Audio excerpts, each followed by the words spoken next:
Welcome to another week of Network Roundtable. I'm Dennis Deuce, and this week we have Jason Weiser and Nick Cardot as our sidekick and superhero. We'll be getting into our quotes a little bit later on, but for now, welcome, and I am glad to be here. All right, so we are going to be talking about repurposing, and when we came up with this idea, both of us were pretty locked on, Stephanie and I, on who we were going to invite as our superhero for repurposing. But the first one to say it was Stephanie. So Stephanie, why Jason? Well, first off, I love Jason, and I think he's an amazing asset for anyone who's running a small business, trying to start a new business. He's got so much great information, and he is, to me, one of the masters of repurposing with a purpose. Now, Jason, I stole your line, sorry, but I just think that's so cool because there are people out there, plenty of people who repurpose, but it's not really with any intent or with any goal other than not having to work as hard. And so what I really love about Jason is that repurposing is part of his strategy, and I was really excited to get more information about how he made it part of his strategy and then how he makes it work as he goes through all the different things he does, because the man is a dynamo when you look at everything he does. So I'm just really excited to have him here. So Stephanie, you just took away Nick's thunder. But then again, based on what was going on in the green room, I have a feeling it probably was a good thing that you said so many nice things about. Yeah, I think Nick still has plenty to say. We're going to let Nick say whatever he wants to say about Jason. So as is typical, every week we ask our superhero to tell our audience why he picked our sidekick, and we ask our sidekick to tell our audience why they think our superhero is so awesome, though there's been some flack about that. We'll have to see what happens. So, Jason, tell us, why did you pick Nick? Because I can't function without him. I have difficulty eating, breathing, working, anything. Nick is my absolute right-hand man. He is the reason why I am doing so well in business and why our whole company is doing so well in business. He's just an incredible guy. I would need to get some marshmallows and get the campfire going here and just ready to start cuddling on him, guy. Give him a little noogie. Don't you just want to grab him and just give him a noogie, though? I mean, just look at the guy. Noogie. Okay. Nick, so what do you have to say about this week's superhero, Jason? Well, if you don't know, I'm a programmer, and I really enjoy programming, and I really don't. I was really uncomfortable speaking with clients and things like that. And Jason found me and brought me into one of his projects probably 6 months ago or so, and I shared that with him. I said I'm not comfortable working with clients and stuff, but I really just enjoy programming. And he's like, well, don't worry about it. I'll take care of all the clients face to face, and you just work on the programming, and I'll give you stuff to program. And so that's how we started out initially. But since then, he's been we've been expanding the business, and he's always just been so open with me. Like, he's showing me all the business principles that he's putting in place. He's showing me his finances. He shows me all this stuff that he's probably not supposed to show me, and he's just teaching me and helping me to learn and grow and become better at these other aspects of business that I wasn't comfortable with. And so now I'm not only just the programmer, I'm also leading a team of developers. I've got 3 or 4 developers who work for me now, as I work for Jason, and we're also constantly working on all this other stuff that he's helped me learn to do. That's interesting you say that. Earlier this week I was reading a post or talking with somebody, and they were talking about how a business to be successful has to have good, solid stockholders. And it hit me like, you know what? I don't have any stockholders, but I got stakeholders. I got people that are in the business that are like yourself, like you just said, that are so invested in this company that it's going to succeed because, hey, one, it puts food on your table and it's a job, but I hope that it's empowering you and me, like you just said. I mean, I love working with everybody on our team. We just have the coolest group of people that we're working with, and so I like to think of you guys as stakeholders, Well, and go ahead, Nick. Oh, and I was going to say, too, since he said that, that's actually how I've grown to feel over the months. At first, I felt like I was just an employee, and now I feel like I'm his partner. And we have a joke, because we've expanded a lot. I mean, there's, 11 or 12 people on the team right now, Jason? Something like that.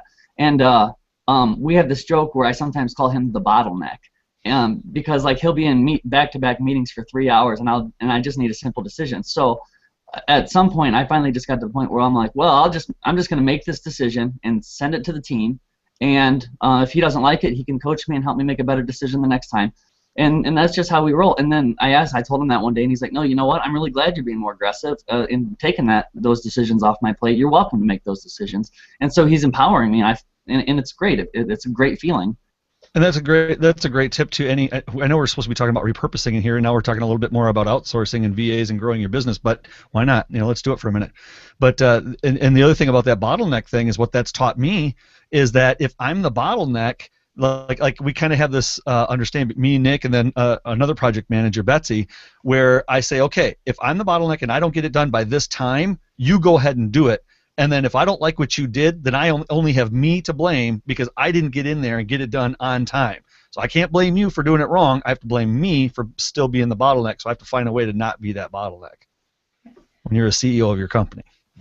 Well, and it's funny that you said this isn't repurposing, Jason, but as you were talking and as I was listening to what Nick was saying, the truth is that teaching is also repurposing, right? It's taking knowledge that you have and actually enabling other people to do things so that you free up your time, right? So what you're repurposing is really the decision-making capabilities or the strength of your team so that you can move on to other stuff and you can use your time in a different way and they're doing the things you used to be doing. I mean, to me, it's kind of the ultimate repurposing. Oh, yeah, right? Cool. It Yeah.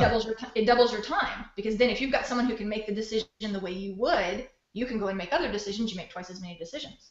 Absolutely. Yeah, So here, I want to actually throw up on the screen one of the quotes because it ties in so directly with what we're talking about right here, right now. So this one was from Ammon Johns, and he's talking more about the traditional repurposing, but it absolutely fits with what Stephanie was just saying. Repurposing is how you work once and sell the results as 6 different products. Well, maybe you're not always selling the results. Maybe you're utilizing the results. Maybe you're, the word sell, I think, could be quite interchanged within this conversation. But to me, that's the same thing you're saying. I absolutely love this quote, and I love the discussion that Ammon was talking about earlier this week on his post about how HOAs are your studio audience. And it all kind of goes to that point of let's get into the repurpose discussion, at least from the angle that I come at it from. And the angle I come at it from is I start with the HOA. That's where kind of the beginning of the repurpose process is. But it certainly is not the end goal, and that's what Emma was talking about in his post. That too many people are trying to make their HOA show, the reason, the purpose that we're here, and it can't be. There has to be another reason that we're here, and so we all need to ask ourselves, why are you doing the HOA show in the first place, right? And what is it that you're trying to accomplish with this? And it's one of two things. Either I want to meet some people and have some friends and have a good time, right? To which I say, well, if that's the case, why are you doing it on air? And why are you producing it? Well, just do that in a private chat and have fun and meet friends, right? So don't be so humble about it. No, you're doing it for business. You're doing it because you have some sort of a business aim at the end of this. You want to generate traffic in some way to something. So now what is that you're trying to do? And I think that like he so eloquently points out, there is really a small group of people that are here watching HOAs. I don't know how many people are actually on the show right now, and maybe you don't want to disclose that or whatever, but everybody that's on the show right now, just type, if you heard me say this right now, I want you in the comment stream say, I am here. So I can see how many people are going to say, I am here right now that we're seeing this. And my point that I'm making here is I don't care how many people have said, yes, I'll be here. Let's say we've got, 22 people say that, yes, we're gonna watch this show. of that 22, I wonder how many people are actually showed up for the show. The point is, this cannot be the end game. The HOA has got to be the first piece of this repurpose. Bring that quote back up for me, Dennis. Yep, right here. And forgive me if I get on my little soapbox and a little sounding box, but No, anybody jump in. That's why you're here. You're the superhero. Go for it. All right, repurpose how you work once and sell the results as 6 different products. Sell them, use them. The whole point is that, so I start with my HOA, so now I can snip and tuck and slice and dice. That's how I like to refer to it as. And then I can take those pieces, but every time I use that piece again, that piece has to drive it back to the products. 6 different ways to drive traffic to your products I would sell. 6 different results as 6 different products, or what I like to think of it as 6 different pieces to drive back to one product. You see what I mean? So I now have an HOA, and let's start with the very top of it, the podcast, right? So another reason that people do HOAs is because of sponsorships. That's one of the big goals. Everybody wants to get sponsorships. That would be great, right? To which I could talk. You guys are going to have to cut me off. I'm just going to babble here for a while if you guys don't just cut me off. But so we'll cut you off only when there's a need. Keep okay, going. good. So let's talk about sponsorship for a second. Like if your HOA, the purpose of your, okay, so we've determined that we're not here just to have fun. We're actually here because we want to have business, right? We have a business objective. So what is that business objective? You either have something, your own service and product, or you have you either have your own service or product, or you're looking to make funding out of either advertising, sponsorship, or something like that, right? So to the point of sponsorship, how much can I expect to make on a sponsored show, right? 200 to 500. Wade Harmon just put out a product recently teaching people how to make sponsors, and I think the numbers he was using was about $200 to $500 per show. So I want to ask you, do you have any properties? Do you have any services or products that are worth $200 to $300? If you do, why would I rent this space and work so hard to create this space to market somebody else's product? Unless, of course, your product or service isn't going to generate $200 to $300. If it's not, then maybe maybe you might want to reconsider if HOAs are really the right place to start for your repurposing channel.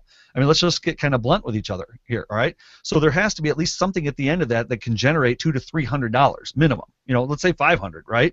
There has to be something there that every show is going to lead to a purchase of at least $500 or more, right?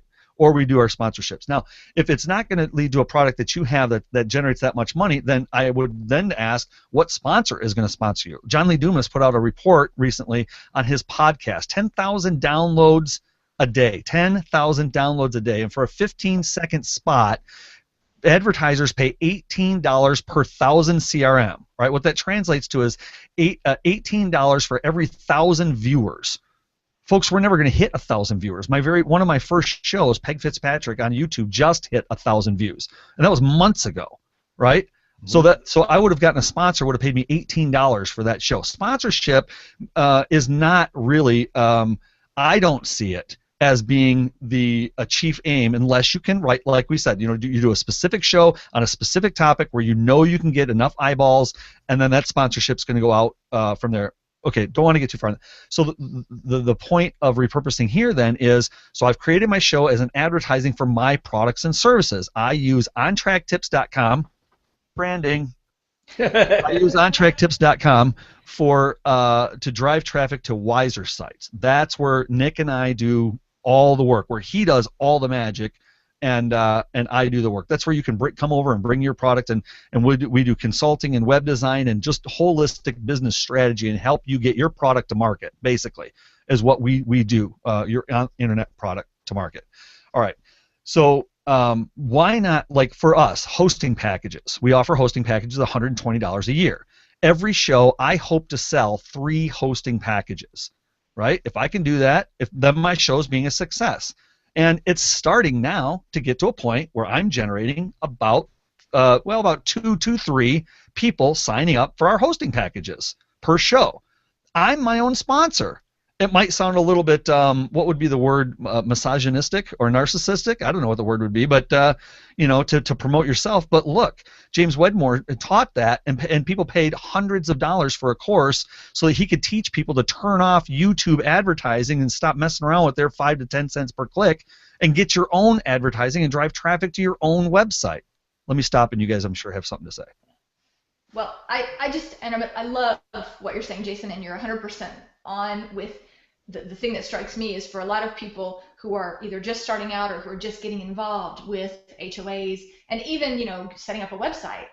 The first thing you got to know is what is it that you're making money off of, right? So where does the money come from? What are the different pieces you can put in place that help people find that thing you make money on, right? Because I think a lot of people, they get excited and they're like, oh, but you know what? And I'm guilty of this too. Someone asked me to come on their HOA and they really liked me, and somebody else asked me to come on, and now I'm going to do my own show. And it really feels nice to have people commenting and they know your name and they want to talk to you. But ultimately, you're in business to make money, right? And so if you're doing all these things and you don't have a clear direction, a clear sense of how it helps you sell more products or services, it may be time to take a step back and reevaluate, because you only have a limited amount of energy, right? And if what you're doing is you're spending all your energy generating these great HOAs, but it's not getting you any further in your business, then that energy might be spent better somewhere else. Absolutely. Yeah. Nick, Dennis, you guys got anything to throw into this? Nick, go ahead. All right. Yeah. One thing I was gonna point out. I'm on a parallel this to something I do in the military, and it's something that Jason just does phenomenally on the way that he repurposes his stuff. I work in psychological operations for the United States Army, and our goal, aka psychological warfare, our goal there is twofold. And hopefully a light bulb clicks in your mind when I say this, but the goal is always twofold. Number one is to know your audience. In our case, it's a foreign audience. It's to get to know them. And number two then is to try to influence their beliefs and their behavior, aka a call to action in marketing. But that's what marketing is, right? Is you're trying to know your audience and you're trying to then influence their behavior, get them to take you up on a call to action.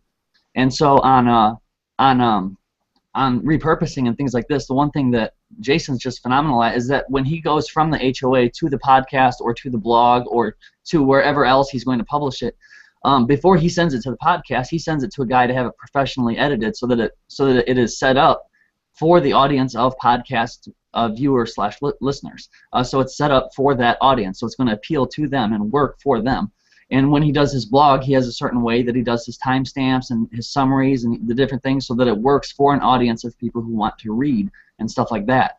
So one thing that I just want to push on people is that if you are repurposing something, the way you do it with a purpose is you get to know who the audience is for that platform, and also specifically for your industry or niche, as the word that everyone likes to use, and then to manufacture your content to work for that audience and to help that audience.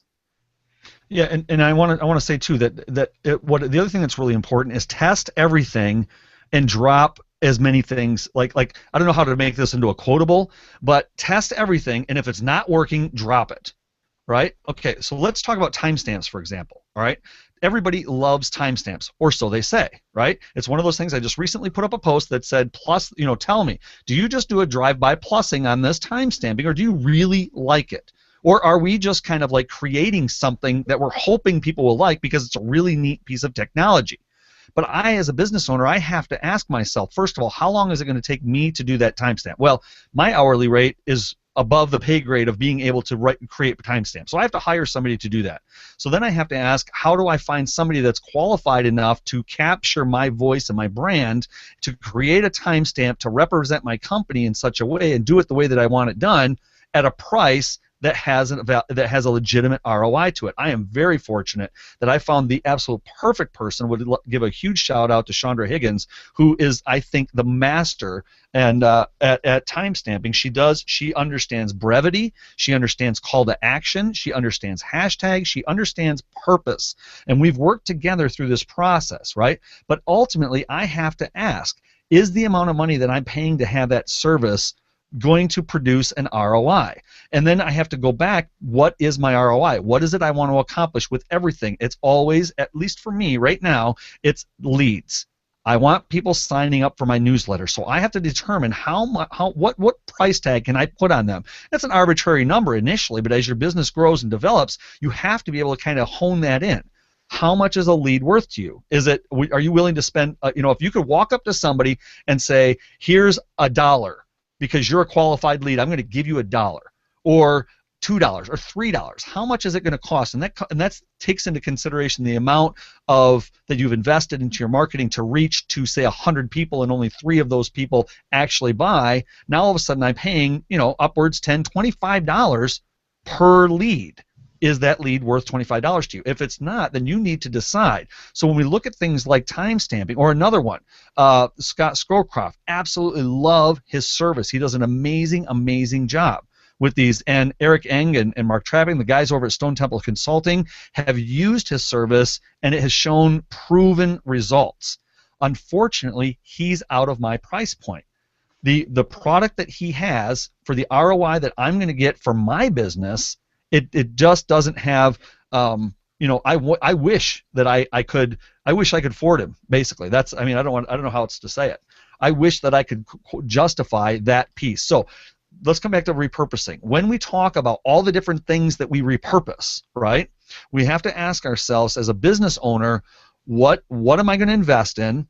Am I going to do it myself? If you can do it all yourself, great. Repurpose everything. Produce your own podcast. It can be done. Create your timestamps. That's awesome. Write your blog post. Create your click-to-tweets. Create your snippets, your video snippets. But you can't. You have to hire a professional. If you want it done right, you have to hire, like Scott. Now, Scott, I would hire him for some of my bigger shows that I really know that I can get some good snippets, or maybe I would hire him to bring in, look at these 5 videos and get my best quotes out of those 5 and make those into a micro video.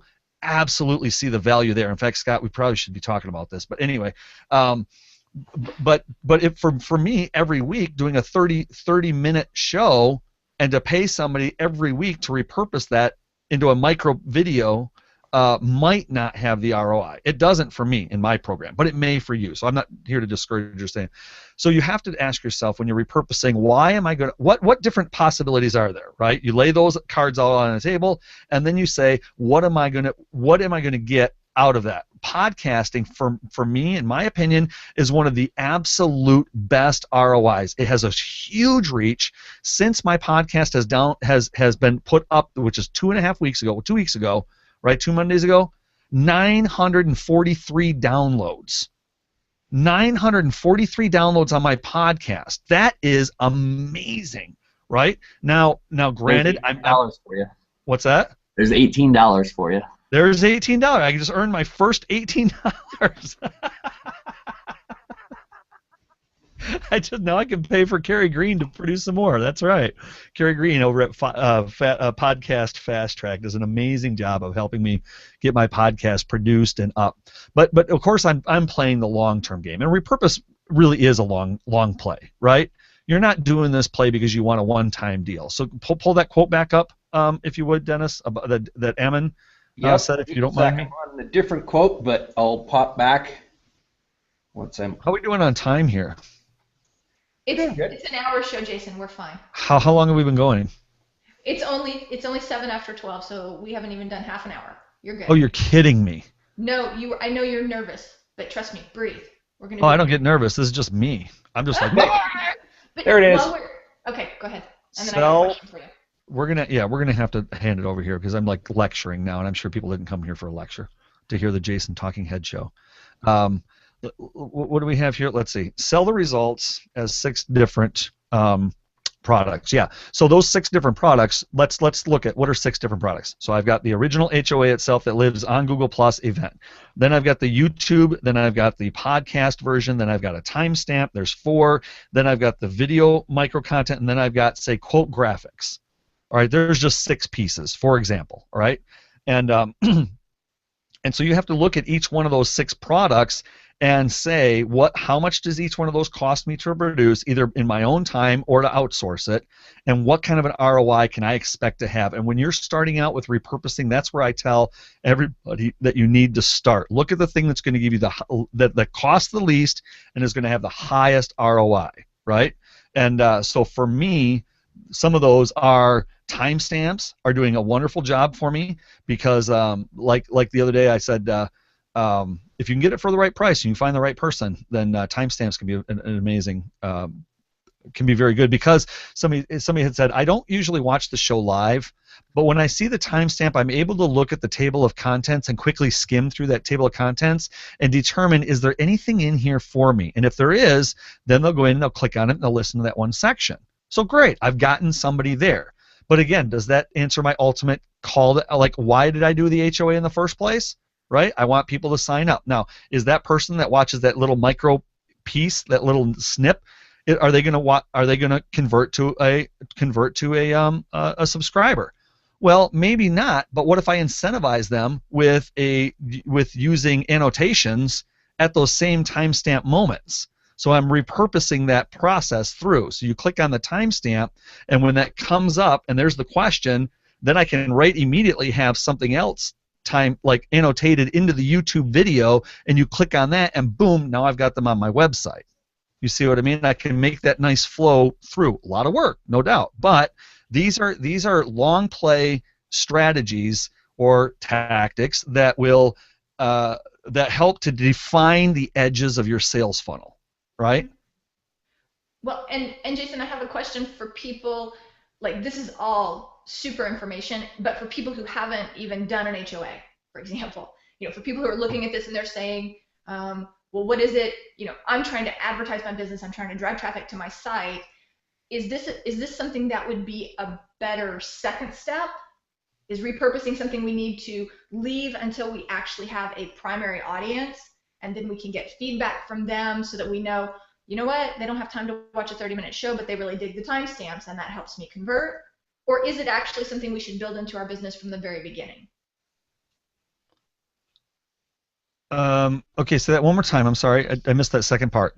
Well, it's just a question, is repurposing something that is better for people as a second step once they have a primary audience and they already have people following them and they're just trying to attract more people? Or can repurposing be useful for somebody who's just starting out and trying to build an audience? Well, no, absolutely, because you're creating micro content that can be distributed across multiple networks. They can be, it's like, let's take it to natural marketing, right, or terrestrial marketing, right? We can put it on a billboard, we can put it at the subway, we can put it on the side of a bus, we can put it in the yellow pages, we can put it in a magazine. So it's kind of the way you want to think about it, because now let's bring it back online. And this one piece of content that started in G+ right here, I'm going to hope that Dennis and Stephanie, you guys are going to take this thing, and now you're going to go over and you're going to address your YouTube audience, and maybe from this you would then go over and even address a Twitter audience or a Facebook audience or your list, of course, your list, and then hopefully it's going to land on your homepage of your website, right next to your big, red button, right next to your call to action, whatever it is that you want people to do.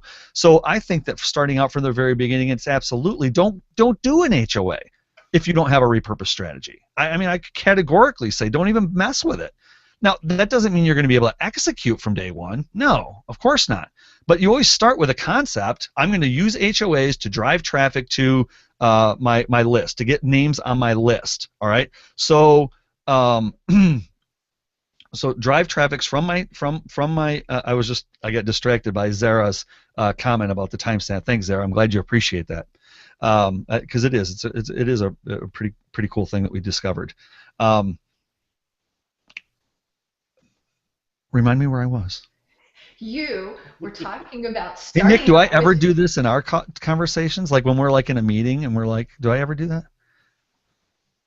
I can't hear you, brother. You're muted. You got to unmute. Yeah, I unmuted. All right. Yeah, only like every few minutes. You know the movie Up, where the dog is like, I have such a wonderful master. He made me this device so I can talk. Squirrel.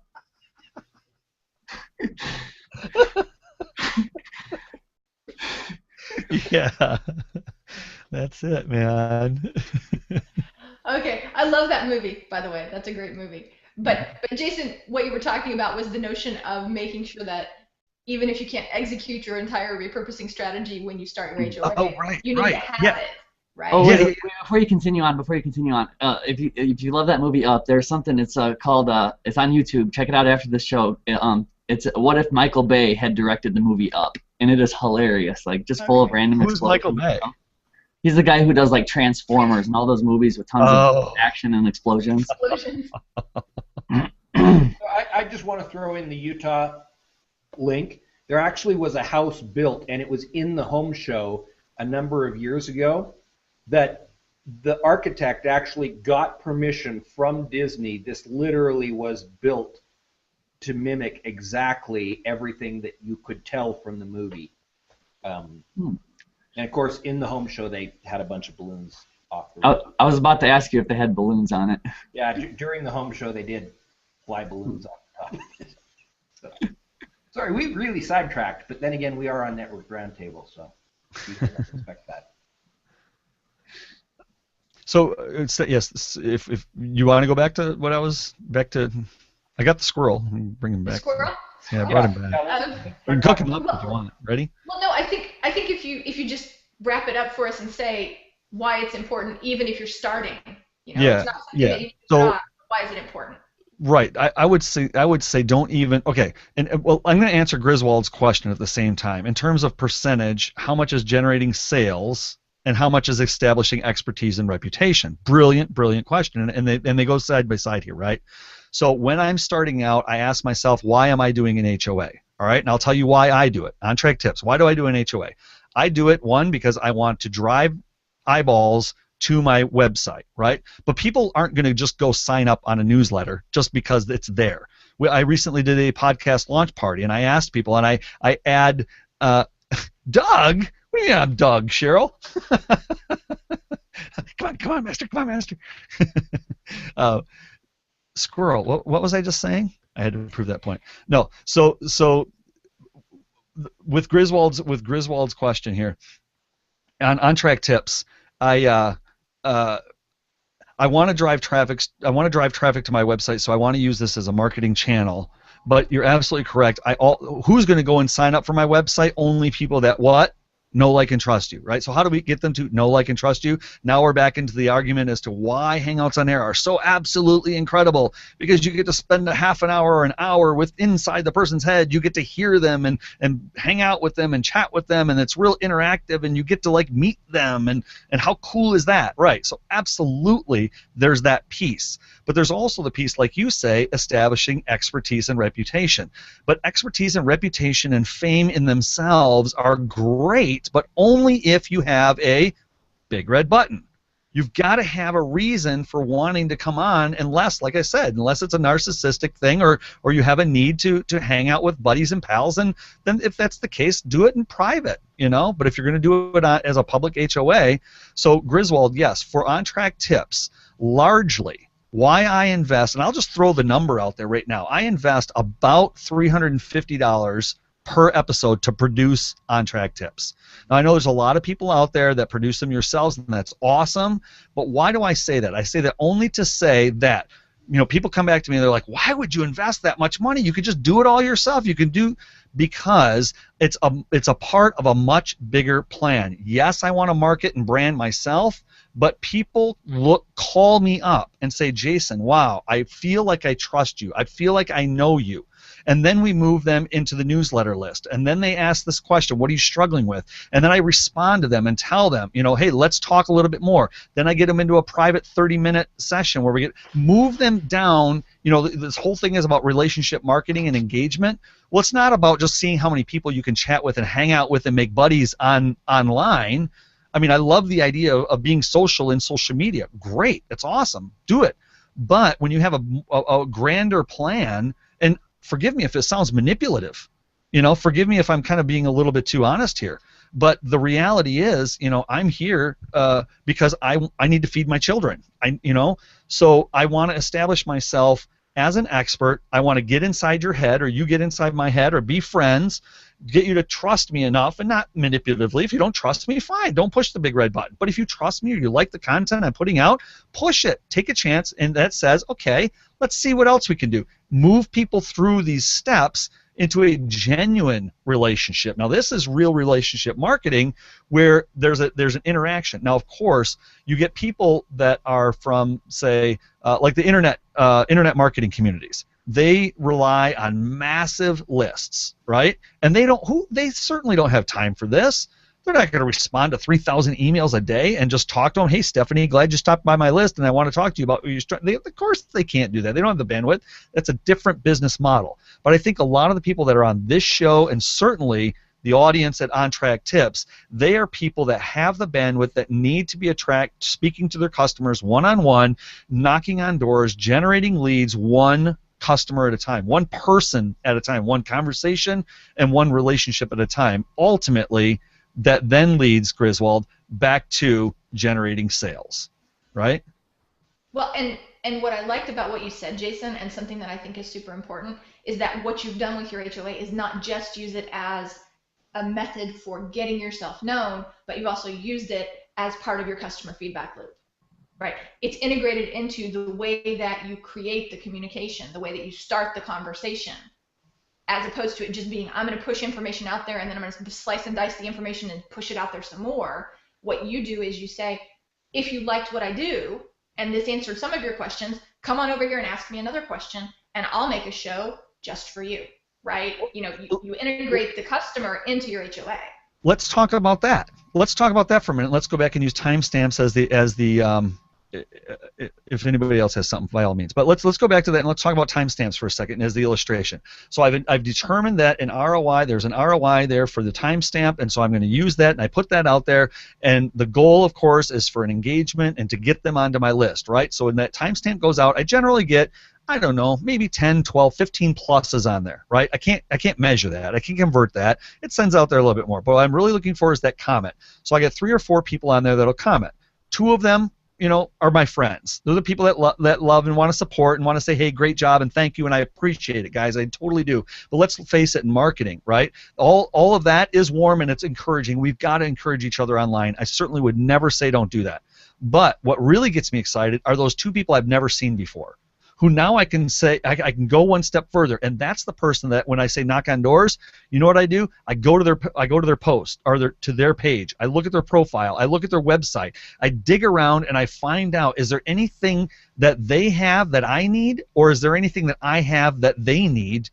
Or are they just really cool? I mean, if they're just a cool person, then fine. Let's go and hang out, and I'll send them a private message and say, hey, let's go to a private HOA. There's a great community over here, and we're talking about whatever. You know, comic books. Love talking about comic books. Religion. Love talking about religion. Doesn't play real well into the business side of things, but it's great private strategy.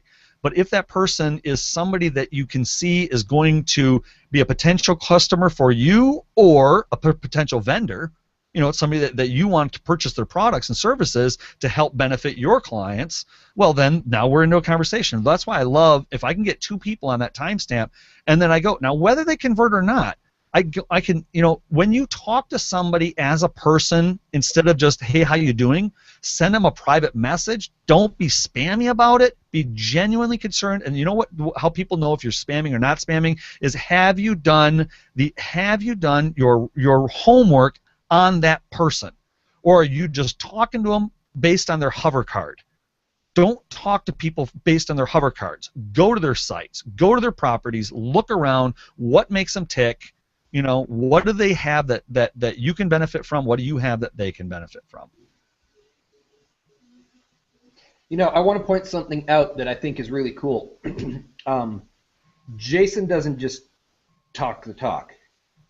Early in this show, he actually did exactly what he's saying you need to do with David Henry Pipe. And that shocked me early on because it was the first time that a guest on one of my shows had reached out in the stream of one of my shows and said, hey, we need to, I don't know you, we need to hang out privately.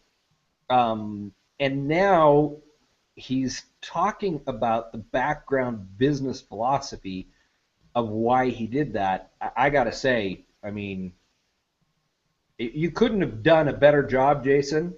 You said more by sending that message out than you did with your comments right now. I just want to point that out to the audience.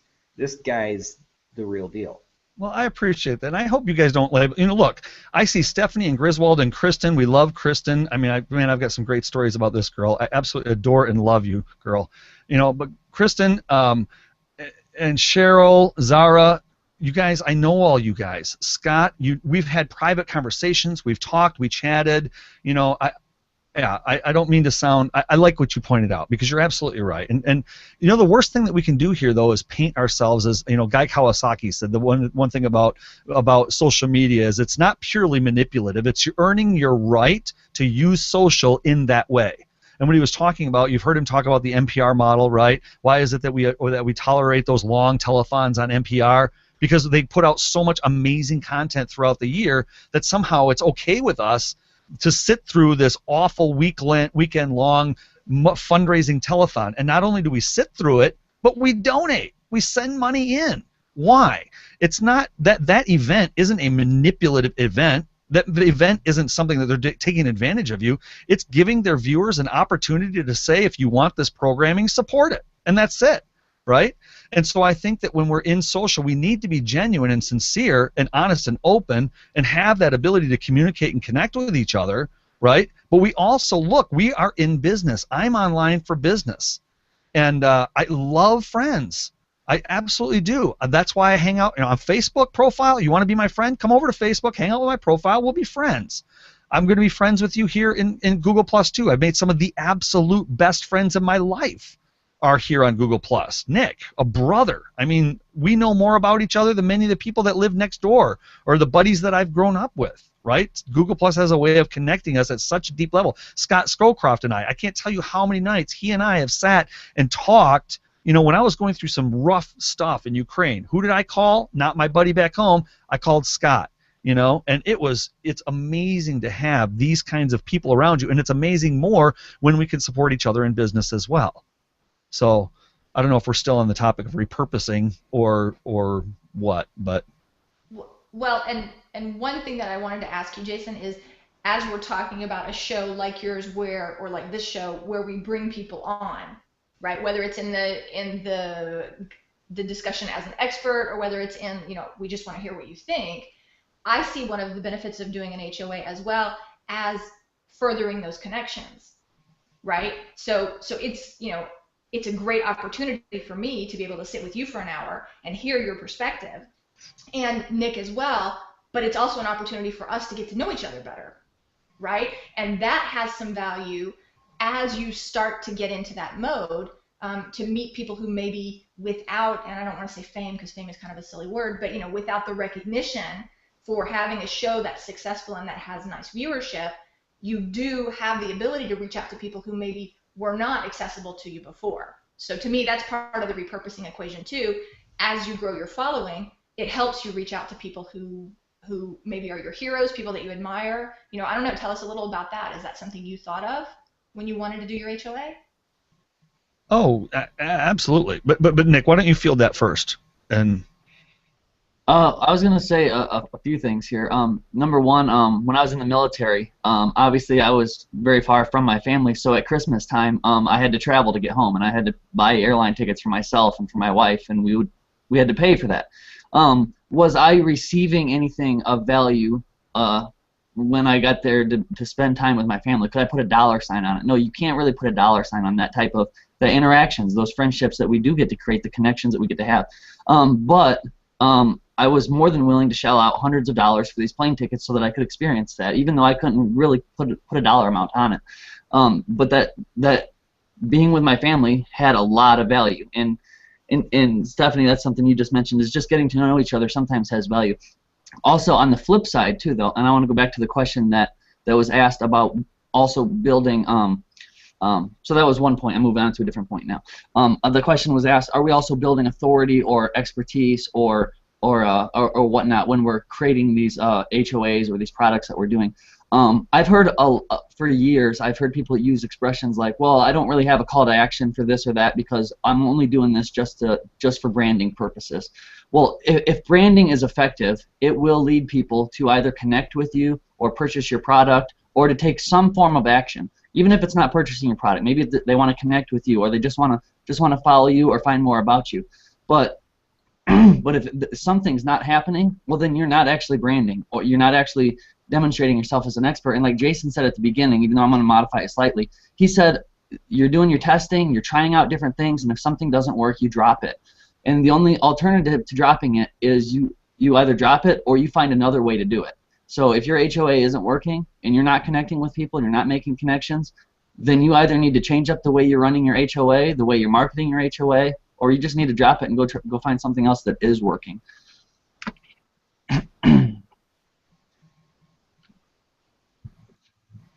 Yeah, I think that's a very valid point, Nick, and I like, again, it kind of comes back to what Jason's been saying all along, is as long as it's part of your strategy and you know how it's getting you closer, then it's okay to keep spending time and energy on it. It's when you're just doing it and you're not really sure how it's helping you that things kind of go off the rails. Right, and of course, the one thing you also have to take into account is that your very first HOA or your very first episode of your podcast isn't going to have 100,000 viewers. You know, it's going to snowball. If you're effective, then basically you're not going to measure the effects of this particular one. You're going to measure growth over time and say, is it growing at a rate that is something I should continue investing in? Should I keep pushing content on this platform? Is it snowballing enough to be effective long term? Just like Jason said, you know, he's had almost 1,000 downloads so far. Woohoo, that's $18 if he had a sponsor or whatnot. But long term, he set it up for 2 weeks. What is his subscription rate going to look like a month, another 2 weeks from now, or another 2 months from now, or another 2 years from now? So at that point, he might be getting 1,000 downloads an hour, you know, 2 years from now. And so, you know, you got to watch growth and find out if you're marketing it right. It's not something that happens overnight either. So. Yeah, you're talking. I mean, again, like I said, HOAs and repurposing. Okay, you know, don't do an HOA unless you have a repurposing strategy. I'm going to stand firm by that. You know, don't do an HOA just for the sake of an HOA. You have to have a repurposing strategy in some form or fashion so that you can get this information out to the different networks. And when you start getting them out, what's the goal? It's a long play, right? It's not a short term. It's not an immediate gain. It's not about the number of pluses or likes or comments on any one given individual piece. It is about this engagement and this interaction that you're talking about. It's about earning trust in people. And the long play part of it is that hockey stick, right? We see hockey stick in our numbers. Well, when that hockey stick happens, okay, so why I'm so excited, exactly like Nick said, 1,000 in 2 weeks, woohoo, big deal. But if that happened in 2 weeks, we know based on other charts of other people that they've reported with podcast audience and the way that podcast audience reacts, this has the potential to be an exponential. Wow, that's a cool quote. That's a potential to be an exponential market that if you can get in there, and you like that, Nick? If you can get in there, then you're going to see that hockey stick. So that's a very wise place to invest some money for repurposing because of the size of the ROI. And let me add one last thing, too, on this relationship thing. One of the largest ticket items that we have sold at Wiser Sites, one of our best products ever, was sold not to anybody that has ever seen the show, but it was sold to a friend of somebody who has seen the show. So because they like the show so much and they like what we're doing, we got in, we did a few, smaller jobs with them. They referred us to a much bigger client. But it was all ultimately tied back to this show. And so again, going back to the why would you spend $350 a show to produce a show? That's the same question that answers I get all the time. How do you get the guests that you get? Are you kidding me? Chris Brogan, Jay Bear, Pam Marketing Nut. We got Kim Garnst on the hook. She's getting ready to head on over. I mean, these people don't do HOAs because there is no ROI here. They ask themselves, I'm going to invest an hour of my time. I better be getting some value out of this. I need to be able. I'm going to do it because I'm going to tap into a new market, and that's it. And if they don't see that results, then there's no, like James Wedmore was on the show. He came flat out and said, I don't do these shows. I don't do stuff like this because there just isn't, he's out for big reach. He's a webinar guy. He's a GTW guy that gets 1,000 people per webinar. What's a puny little HOA, But if you invest in the HOA, you get the quality up there, then you can get these at least for my market and for my industry, these are some of the leading authorities that I chase after for the On Track Tips show. So Jason, you mentioned about the hockey stick curve. You're trying to grow. But what about and that's why it's so great to repurpose. You're hitting lots of audiences, and on each platform you're trying to keep things growing and moving up. Tell me about that chart that we were talking about last week, about where it goes up and kind of plateaus, and how that repurposing and getting yourself in front of other audiences can help stop that from happening. Do you remember what chart I'm talking about? Oh, man, it's on the tip of my tongue too. What's that chart? What's that called? I wish Ken Manase was here because he would tell me. But yeah, it's, everything we do in business, it has a bubble. Everything we do in business has a curve. No matter what it is, you're going to hit a peak when everything is just exactly where it needs to be. And the savvy business, the savvy marketers are going to, as you're cresting, you get off that just before it crests and start the next new crest. And I know that I'm going to get criticism on this, but I said it on Am & John's post about how Hangouts on Air are our studio audience, right? I feel, at least for the On Track Tips show, looking at our numbers, looking at the engagement, the energy, some people say, well, it's summer. Some people say, well, it's whatever. But what I think? I'm feeling the On Track show is coming to a bubble.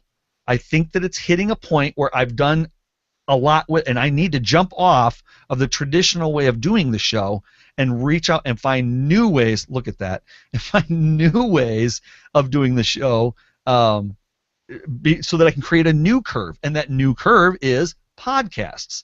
So now I'm going to go over there and ride the podcast wave for a while and see how that does, and then hopefully in tandem with that, then I'm going to create. I'm looking at video podcasts and repurposing over to Vimeo and some of the other video channels, because why not? The content's here. There's no copyright infringement. There's no reason. Okay, well, so there's an SEO concerns. Well, you know what? That's not my concern on SEO. That's between Vimeo and YouTube to worry about the SEO over there. In terms of duplicate content, if they both let me upload the same exact video to both places, fine, let me do it. And I don't know the rules on that, but I could take a video and I could repurpose it to iTunes video podcast, Vimeo. There's any number of places that I can bring them up. Well, and like you were saying earlier, each of those is somewhat different. So you probably wouldn't put exactly the same HOA on Vimeo or as a video. There would probably be some edit work. I would anyway do some edit work and create something that was more targeted towards those audiences who are a little different. In fact, some of the edit work that I do on my HOAs each weekend have to do with YouTube having a different audience than the studio audience here on the Hangout. And so that content will be more valuable on YouTube if it is packaged somewhat differently. Absolutely, you have to know your audience. Like, we tolerate here at Hangouts on Air this more relaxed, casual. You guys are Casual Friday. I'm in a T-shirt, right? Did you guys happen to see my T-shirt, by the way? So I know, shameless plug. So if we have a more casual, relaxed, laid-back atmosphere over here at Hangouts on Air, but you try to take that same relaxed atmosphere over to Vimeo. Well, what separates the Vimeo crowd from the YouTube crowd is the level of production. There tends to be a lot more artists who hang out on Vimeo. They tend to be, it's like the difference between Google Plus and Facebook, and yes, I just said that out loud. It's, there's just a different type of people that hang out on the two platforms. Or, and let's say if I go to a podcast on iTunes, production value, they podcast listeners and watchers want that big opening, that big intro, that bum bum bum bum bum, you know what I mean? Whatever whatever it is that gets people listening to the show. And now this week we've got on our show, Nick Cardot, bang bang bang, whatever. So you absolutely, Dennis, you're right. You've got to put a bumper on the front of it, a bumper on the back. You have that luxury. But now I want to go back and put on my business hat. And now again, we want to go back to ROI. There are many different ways that we can repurpose stuff, and we have the tools and the technology. So now I have to go back to my budget. And if you have not established a budget and said, this is my budget, this is how much I'm going to spend on this item, Stephanie, you know anything about budgets? I heard there was someone somewhere who Okay. talks about budgets. Budget. So you have to have a firm, solid budget and say, this is what I'm going to invest in my marketing on this and my repurposing, if you will. And so, if I take it over and I start doing some video editing, to get a video editor that knows what they're talking about and that knows how to do their stuff, Scott Scowcroft, then you need to be able to, put that in your budget and prepare to have it professionally done, right? Or do you want to go over to Fiverr and have some, to get a Fiverr type product? Well, a Fiverr type product isn't going to work for you as well on iTunes. You're going to need to go and hire a professional, Scott Scowcroft, if you, want to take that route. But make sure it's in your budget. You're trying to figure out a different way to afford Scott Scowcroft by plugging him, I'm thinking. Scott, watch out. Did I say that out loud? Ask for some. I love Scott. I just absolutely love the guy. Well, and I guess the question, Dennis, is since we're doing all of this, right, for engagement, that's what we're all talking about. What do we want to do with the HOAs or with the podcast or with the Vimeo, whatever it is? We're trying to get people to be interested and to interact with us, right? I mean, ultimately that's our goal.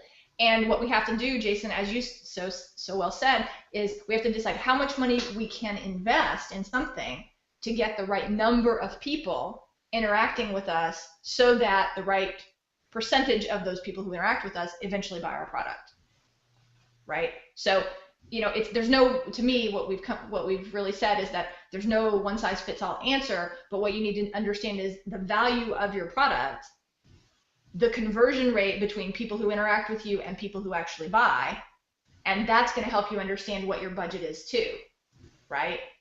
Absolutely. You mentioned it earlier on, Jason, depending on the size of your product, it may not be justified to do the full Scott treatment, for example, for certain of your products. For certain others, though, it may well be worth it. So, I really love this discussion, and of course, I love you guys, and so I'm so glad you were here for it. I don't know, Dennis, do we want to try to quickly run through the survey results, speaking of engagement? Yes, I think I do want to run through them because I think they're interesting, and we had a really good response this week, so I definitely want to give back for the level of response that we had. So here we go. This is the synonyms for repurposing, and we have pretty much an even score here: reprocess, regenerate, recycle. That's kind of okay. Yeah, I think that's interesting because I was thinking a lot of people might go with reuse. That's what I thought as well. Which has this sort of connotation of not adding the creativity into it, but the reprocess, the regenerate, eventually the recycle might have that connotation too. But well, let me speak to that. To reuse, to me, why I didn't say that and why I would say it would be the last one on the list. I wouldn't reuse it because here's one example, perfect example. At OnTrack Tips, we changed our strategy around with timestamps, right? Because in my stream, I see the video when I first announce it, right? The event is coming up. And then maybe I'll share it a couple days later. Well, what's the image that you see? The same image with the little video thing in the middle. Now let's say I do a timestamp on it, all right? If I put up that timestamp post, what am I going to see? The timestamp's different intro, but what's the picture? The video again, right? So to reuse that, people get blind to it. You're still talking to your same stream. Sure, you're going to hit your morning audience, your evening audience. We understand all that. So it's okay to do it once or twice or remind people. Maybe a Monday and a Wednesday post. You get that. But to reuse it tells me it's just repurpose it. Says let's put a different wrapper on it. Let's repackage it. Let's break it up into a new piece of content that's related. Because one of the real goals of repurposing, I think, needs to be one of the real goals of repurposing that many people think is it's going to save me a lot of time. I've got this really great content. I can just slip it, slice it, dice it, and it's going to save me. Frankly, repurposing takes an incredible amount of time, and there's many cases where I think it would be faster to create a new piece of content than it would be to try to repurpose an old piece of content. But the goal of repurposing in that sense is that the content that you produced at the beginning is so amazing that it's going to be so packed full. You've planned it, you've calculated it, you've pre-scripted it, you've researched it. You know that when you start at the very beginning, this thing's going to be packed full of nuggets. So now instead of reusing that, I want to recycle. What were some of the other words? Did we go over time? We're way over time. We're just 1 minute minute over. over time, but we usually shut run up then. 9. So. It's okay. Yeah, I mean, I think that what you're saying, Jason, is very true. You know, reuse doesn't give the right connotation. Yeah. Reuse? Yeah, I can't see it. Oh, you want to see it again? Hold on a second. There we go. Yeah, so reuse got nothing, save got nothing, reprocess got 4, regenerate got 3, and recycle got 4. Which aligns a lot with philosophically what you have been saying through the whole thing. Right. Yeah. So this one is a little more scattered. So these are the antonyms. Dispose has 2, waste has 4, ruin has 1, deny has 0, and ignore has 4. Okay. So I find it interesting that people were talking about ignore and waste are the 2 closest. Mm-hmm. This notion of, it's kind of a one-shot deal and I never look at it again. Yeah. And I think a lot of people in many aspects, blogging and other things, tend to do that with their content. So we have 5 people who use it all the time, 5 people who use it most of the time, and 1 person who uses it sometimes. There's 2 people, or there's no people that don't flat out. Well, I mean, I think it's kind of a loaded question, really. I don't know how anybody in business can do business without some level of repurposing. The problem with this expression, and exactly why we're creating repurpose.pro, which you can find over at repurpose.pro or repurposepro.com. The reason why we're doing this is because it's our goal to point out that to define what repurpose means in the context of business. Because I think the phrase has been has so many different meanings and understandings to so many different people. And it's okay. Of course it is. A very broad word. You know what I mean? It's like crazy. It's crazy cool. Wow, that's crazy. Man, that's, whatever. You see my point on it, right? So the goal is to define what is repurpose in the context of business. And I missed that last slide, so I forgot what I was talking about. We were talking about the antonyms. Right, and it's almost impossible to do business without repurposing. So it's kind of a loaded question. I mean, we all do. Some people may say, a reshare is a form of repurposing. Well, I'd like to take it a little bit deeper than that. I mean, when we get over to repurpose.pro. Yeah, sure. Okay, so we've got the last thing, which is our hashtag names, and I'm just looking this up right now because most people went with other for you, Jason. So I want to see what some of those others are. We've got, Jason twice came up with Repurpose Pro. That's his hashtag. Kristen Drysdale came up with Renaissance Man.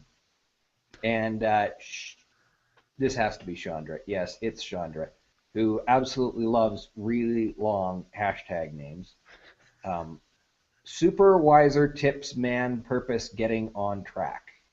That's her hashtag idea. Because all hashtags should include more than 140 characters, Chandra. We need to talk. Yes. And then on the well, hold on a second. I don't think it saved my data because I put in there the bottleneck. The bottleneck? Yes. That's fair. Let's see here, Nick. Where are you? You did the bottleneck. So yes, that was the 4th one. So we have 2 repurpose pros, both from Jason and Nick, who got accused of, using the questionnaire to, stoke the Psy Warrior, He didn't actually fill it out more than once, which is funny because Jason is the first person who's ever filled out the questionnaire more than once. So. No, I wanted to give Nick a different answer, but you can't go in and change it. You have to fill it out twice. Yeah. So yes, you forced me to, Dennis. I hold you entirely responsible for making me break the rules. You are your brother's keeper. You know that. Yes. Yes, I am. And as far as breaking rules, I'll take Phil as a brother anytime. So the last one here, the Nick Cardot's plus hashtag name. I mean, hands down, Psy Warrior took it. Nobody went with Diabolical Genius, which I got directly. Oh. Yes, Psy Warrior. Psy Warrior. The Absolutely. Diabolical Genius I took directly from his about description. So. What was the hashtag I put for him? Robin to the Batman. Oh. But hey, I do have to ask the question, huh? Is he wearing green tights? Nick, are you wearing green tights? Oh, hold on, my daughter's home. I have to get the door. I'll be right back. Okay. Well, See, I can confirm. Nick is you not need- wearing green tights. You need to be careful, not how hard you push your developer, because he has access to everything. He's like your lawyer, your doctor, your tax accountant. Some people you just don't lie to and you don't tick off, right? Your developer. All right, I'm back. What did I miss? We still haven't seen your green tights, Robin. You know I'm not wearing green tights. But the rest of the people don't. Our studio audience is dying to see. All right, I'll show you my pants. I put these on just because we were talking about superheroes. These are my fleece Superman pajamas, and I color coordinated it with my shirt. I hope somebody Instagrammed that moment. That's great.